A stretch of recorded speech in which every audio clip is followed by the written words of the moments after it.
आप सभी का एक बार फिर से स्वागत है हमारे को नई वीडियो में। तो आज हम आए हैं एमपी के हरदा डिस्ट्रिक्ट, तहसील खिड़किया, और ग्राम कौन सा है आपका? मक्तापुर। आदरणीय भावेश जी पटेल, और जिन्होंने अभी फ़िलहाल की कंडीशन में 2 तालाब का निर्माण ये करवा रहे हैं, जिसमें कि एक मछली पालन के लिए रहेगा और साथ में वाटर स्टोरेज भी रहेगा। तो इनसे जानेंगे पूरी डिटेल, और साथ में कितने एरिया में ये फार्मिंग करते हैं और किस पर्पज़ से ये तालाब का निर्माण करवा रहे हैं। क्योंकि काफ़ी ऐसे किसान हैं जो कि तालाब का निर्माण करवाना चाहते हैं, लेकिन उनको सही इन्फॉर्मेशन न मिलने की वजह से तालाब का निर्माण करवाने में उनको काफ़ी ज़्यादा दिक्कतें आ रही हैं। तो थोड़ा सा आप डिटेल में बताइए कि तालाब का निर्माण किस पर्पज़ से आप करा रहे हैं और उनकी क्या कॉस्टिंग है लगभग। नमस्कार भाई साहब सभी जनों को। ये जो तालाब है, मेन मेरा उद्देश्य था पानी स्टोरेज के लिए। जो आने वाले दिनों में क्या हो रहा है कि पानी की दिक्कतें तो बढ़ती जा रही है और आने वाले दिनों में और बढ़ती रहेगी। मेरे पास लगभग यहाँ पर 40 एकड़ ज़मीन है, जिसके अंदर में पानी मूंग के लिए मेरे पास पर्याप्त पानी नहीं होने के कारण मुझे ये तालाब के ऊपर मुझे पूरी जानकारी लेने के बाद मैंने ये निर्णय लिया है कि मुझे तालाब खुदवाना चाहिए। मैंने तालाब का निर्माण करवाया है मूंग में पानी। तो लास्ट के मेरे पास पानी की दिक्कतें हो जाती है 2 पानी की, जिसमें मैं 40 एकड़ में मूंग बो लेता हूँ, पर मुझे लास्ट में पानी की दिक्कतें आती है, जिसके कारण मेरे एवरेज पे भी डिफेक्ट पड़ता है। उसी के कारण मैंने ये पानी स्टोरेज करने का एक निर्णय लिया और उसमें ये तालाब मैंने खुदवाया है। और ये जो तालाब है मेरा, ये बना हुआ है 90,000 स्क्वायर फीट में। एक एरिया है इस साइड वाला जो मेरे राइट में है, और लेफ्ट वाला है, ये भी 90,000 स्क्वायर फीट है। 2 तालाब मैंने बनवाए हैं। एक में फिश फार्मिंग के लिए किया है और एक किया हुआ है पानी स्टोरेज के लिए, जो मैं जिससे मूंग में फसल के लिए पानी दूँगा। प्लस ये एक ऑप्शन किसानों के लिए बहुत अच्छा है कि जिसके पास पानी की दिक्कत है, मतलब खेती के लिए जिसमें पानी की लास्ट में समस्या आ रही है, इसको बनवा के अपन इससे पानी दे सकते हैं सारे खेतों में। जितने भी आपके एरिया है उस हिसाब से ये डिपेंड करता है अपने को कि कितने एकड़ ज़मीन है अपने पास और कितना सिंचित करना है।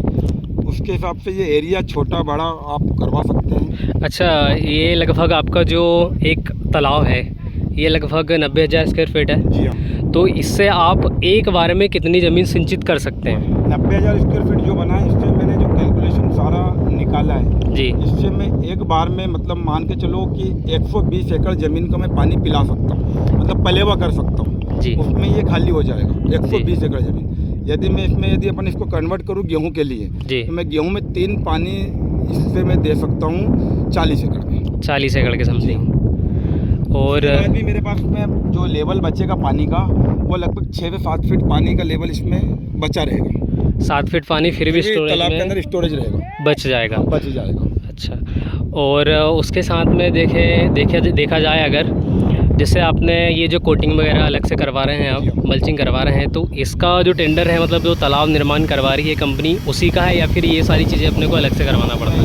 ये जो मैंने दिया है तालाब कंपनी को, जी, सारा टेंडर उसी का है। मैंने इसको दिया है 17.5 रुपये स्क्वायर फीट में, क्योंकि सारा काम उन्हीं का है। मल्चिंग से लेकर तालाब खोदना वगैरह, डीजल वगैरह लाना, सब उन्हीं का, लेबर वगैरह। इसमें सिर्फ आपको लास्ट में पानी डालना है, बस सारा काम वही करवा के देंगे।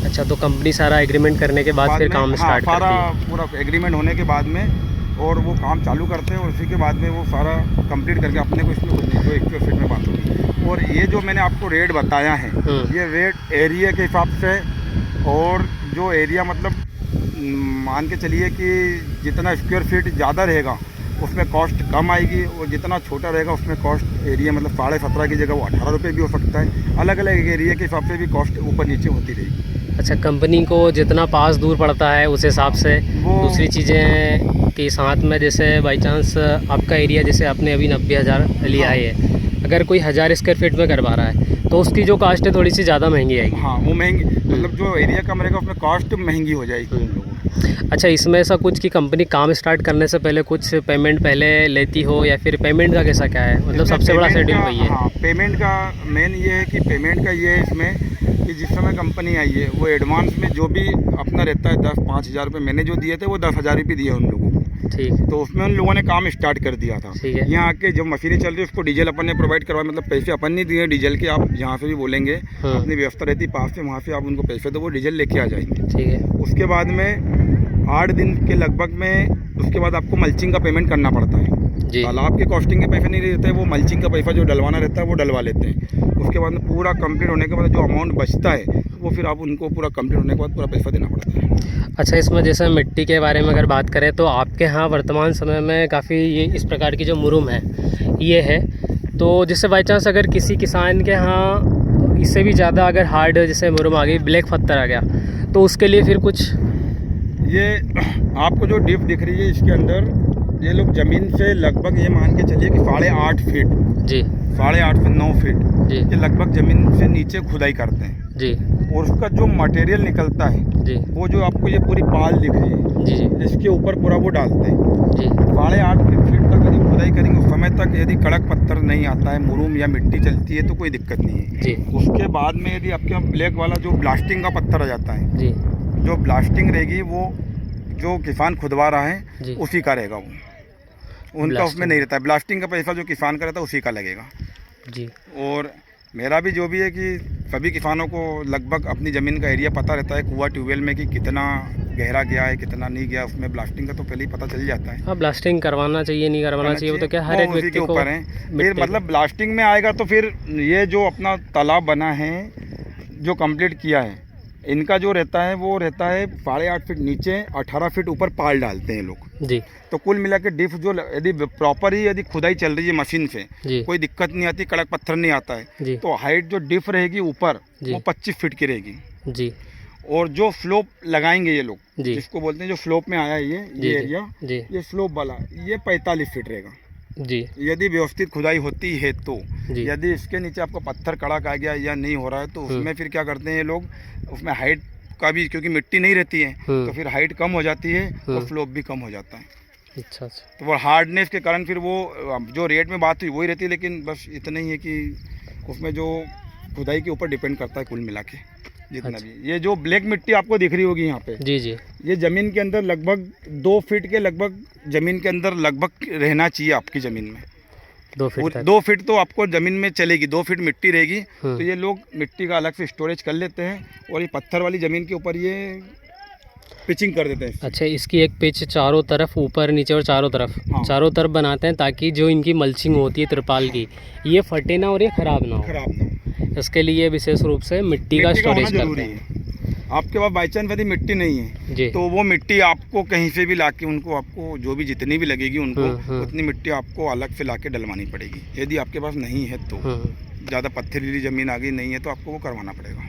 अच्छा, उसके साथ में जैसे आपने बताया कि ये जो तालाब है आपके बिल्कुल ज़मीन के चारों ओर से बीचों बीच है। हाँ, तो इसमें चलो इसमें भी एक बात बताना चाहूँगा मैं कि आदमी क्या करता है कि ज़मीन ढूंढता है कि कहीं नीचे बनवा लेते हैं अपन जहाँ पे सिपेज मार रहा है या जो भी जगह पे, तो उसमें नुकसान किसान का है क्योंकि अपन ना जो मकसद है पानी देने का, पानी इसके अंदर जो भी भराएगा बाहर से नहीं भराएगा, जो पानी भराएगा मोटरों के द्वारा ही भराएगा। इसके अंदर स्टोरेज चाहिए अपने को। उसके बाद में जो पानी इसको अपने को रिलीज करना है, देना है, तो मतलब क्या निकला, यदि मोटर से पानी बाहर निकाल ले तो फिर वही बात आ जाती है कि आज जिस समय पे अपने को पानी चाहिए फसल में देने के लिए कि आज 3 दिन में पानी हो जाना चाहिए, तो वो बिल्कुल नहीं हो पाएगा।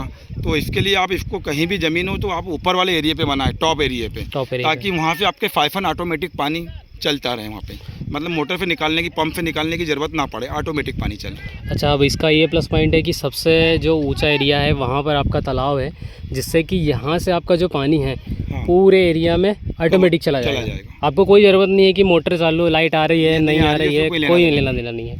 तो उसमें ये ऑटो होना चाहिए टॉप पे, टॉप एरिया पे आपका जो भी है।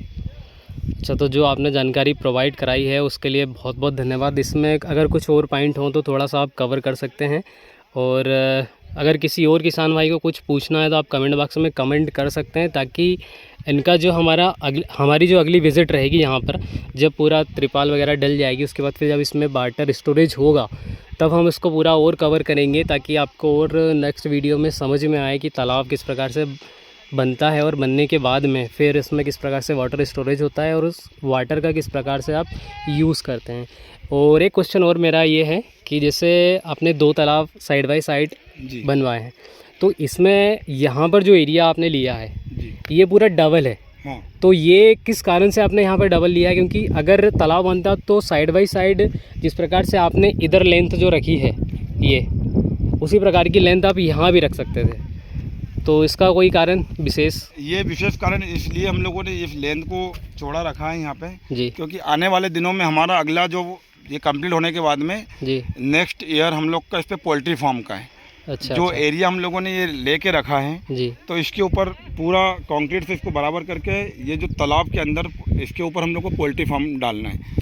जो पोल्ट्री पे 2 फायदे हो जाएंगे।